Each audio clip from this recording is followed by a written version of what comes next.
सभी लोगों को जय माता दी। आज आपके लिए बहुत ही अच्छी एक जानकारी लेकर आ रही हूँ और अभी से लेकर आ रही हूँ क्योंकि दिवाली पर हमें बहुत ही ज़्यादा ज़रूरत पड़ने वाली है।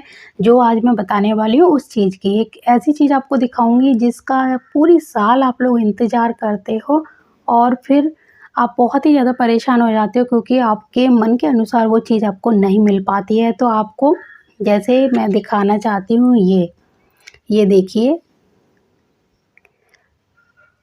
हो सकता है आपको ये क्लियर ना दिखे, लेकिन मैं कोशिश कर रही हूँ कि ये आपको दिखे। यहाँ पे आपको श्री यंत्र है, ये बता देना चाहती हूँ कि ये श्री यंत्र है और ये तांबे की प्लेट पर बना हुआ है। इसी तरह का श्री यंत्र आपको मार्केट से लेकर आना है। चांदी पर भी बनवा सकते हो, सोने का बनवा सकते हो आप। तांबे की प्लेट पर इस तरह बना हुआ है, उसको भी यूज़ कर सकते हो। और अगर इतना भी नहीं कर सकते तो भोजपत्र पर भी बना सकते हो। ये बहुत महंगा नहीं होता है। तांबे की प्लेट पर बना हुआ श्री यंत्र बहुत सस्ता होता है।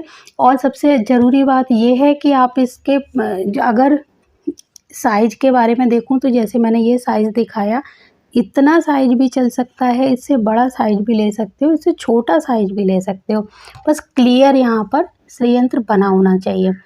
ये दिवाली पर बहुत ही ज़्यादा काम आने वाला है और आपके घर में जो सुख समृद्धि है, दुकान में सुख समृद्धि है, उसको और वृद्धि देने के लिए इसका उपयोग किया जाता है। तो इसको अभी से आप खरीद सकते हैं। मार्केट में जाइए, आपको हर पूजा की दुकान पे, जो बड़े-बड़े मंदिर होते हैं उनके बगल में जो पूजा की दुकानें होती हैं, उनमें ये आसानी से मिल जाता है।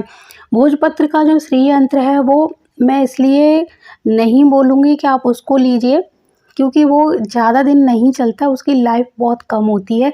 लेकिन आप, क्योंकि ये इतना महंगा नहीं है, ये भी नहीं खरीद सकते, तब आप भोजपत्र का बना सकते हैं, लेकिन 3 महीने की लाइफ़ होती है उसकी। इसी तरह सोने का श्री यंत्र हो, चांदी का श्री यंत्र हो, इनकी लाइफ़ बहुत ज़्यादा होती है। कई सालों तक ये काम कर जाते हैं एक बार अभिमंत्रित करने के बाद। तांबे का श्री यंत्र हो या पीतल का हो या भोजपत्र का, जिसमें से भोजपत्र की लाइफ बहुत कम होती है। तांबे का जो श्री यंत्र है 1 साल काम करेगा। अगर आपने अभी अभिमंत्रित किया तो 1 साल तक ये काम करेगा, अगले साल फिर इसको अभिमंत्रित कर सकते हैं। मैं इसलिए अभी बोल रही हूँ कि आप इसको अभी मंगा लीजिए, क्योंकि दिवाली से पहले हमें इसको अभिमंत्रित करना है। काफ़ी लोग ऐसे हैं जो श्री यंत्र को जब मार्केट से मंगाते हैं, जिनका रेट बहुत ज़्यादा होता है और लिखा भी होता है कि अभिमंत्रित श्री यंत्र, लेकिन नहीं पता वो अभिमंत्रित होते भी हैं या नहीं होते हैं। तो लोग उनको बहुत ज़्यादा भ्रमित करते हैं। तो मैं आपको इसको अभिमंत्रित करने का पूरा प्रोसेस बताऊँगी, इसीलिए अभी से इसको मंगा लीजिए। देखिए, अगर आप तांबे का श्री यंत्र इस तरह का मंगा रहे हैं तो कम से कम मैं बताती हूँ, इसका प्राइस आपको मार्केट में, जैसे आप पूजा की दुकान पे जाओगे तो किसी शहर में ये आपको 50 रुपए का मिल सकता है, किसी जगह 100 रुपए का मिल सकता है। तांबे का श्री यंत्र इससे ज़्यादा का नहीं आता है। आप चांदी या सोने का अष्टधातु या मिक्स त्रिधातु का मंगाते हैं तो वो महंगा हो सकता है, उसका प्राइस मुझे नहीं पता, क्योंकि ये तांबे का है और मैं कम से कम 20 साल से तांबे का ही श्री यंत्र यूज़ करती हूँ और इसको हर बार अभिमंत्रित करती हूँ और इसी का बार-बार उपयोग कर रही हूँ। मैंने कभी कोई चांदी का या सोने का श्री यंत्र नहीं मंगवाया है, ना ही घर में कभी लगाया है। तो ये जो श्री यंत्र है ये किसी के लिए अभिमंत्रित किया जा रहा है, तो मैंने सोचा कि मैं आपको इसका एक तरीका भी बताऊँगी, क्योंकि मुझे ये किसी को अभिमंत्रित करके भेजना है, किसी ने मुझे दिया है।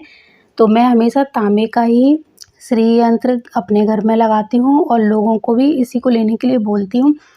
लेने के लिए आप कोई भी यंत्र ले लो, किसी भी धातु का, लेकिन ये आपकी जेब के ऊपर है कि आपके पास पैसा है या नहीं है उसको खरीदने के लिए। तो ये 40-50 रुपए से ज़्यादा का नहीं आता है।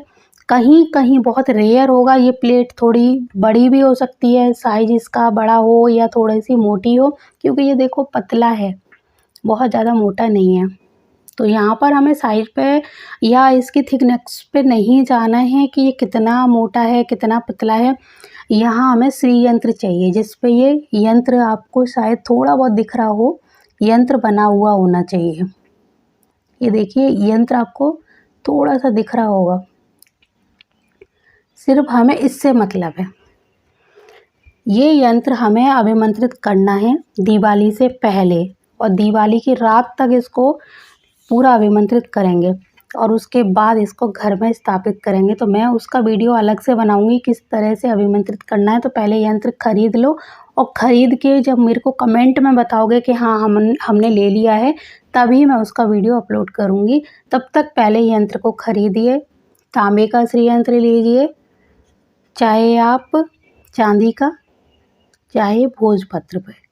और कोशिश मेरी यही रहेगी कि आप पे पैसा है तो चांदी या सोने का ज़रूर लें, और अगर आपके पास नहीं है इतना पैसा तो ये तांबे वाला श्री यंत्र ज़रूर ले सकते हैं, क्योंकि ये बहुत महंगा नहीं है। भोजपत्र वाला श्री यंत्र बहुत कम काम करेगा, साल में आपको 3 बार उसको अभिमंत्रित करना पड़ेगा, इसीलिए उसको मैं आपको नहीं बोलूँगी लेने के लिए।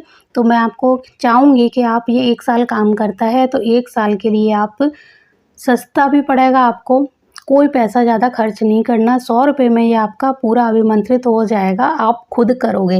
लेकिन बाहर आप किसी को भेजोगे तो ये आपको 10-15 हज़ार से कम का नहीं पड़ेगा, क्योंकि इसका प्रोसेस हमें 3 दिन लगातार करना है और प्रोसेस थोड़ा कठिन रहेगा। तो इसीलिए मैं आपको कहना चाहूँगी कि अगर आप खुद करना चाहते हो इसको अभिमंत्रित, तो खुद इस तरह का यंत्र लेकर आइए और किसी से करवाना है। अगर आपके पास पैसा है तो दूसरों से आप करवा सकते हैं। तो इसको लेने के बाद मुझे कमेंट करें, मैं आपको इसका तरीका बताऊंगी, इसको किस तरह से अभिमंत्रित करना है। तो अब मिलती हूँ आपको जल्दी ही दूसरी बार आपके किसी काम की जानकारी के साथ। तब तक के लिए जय माता दी, जय गुरुदेव और जय श्री राम।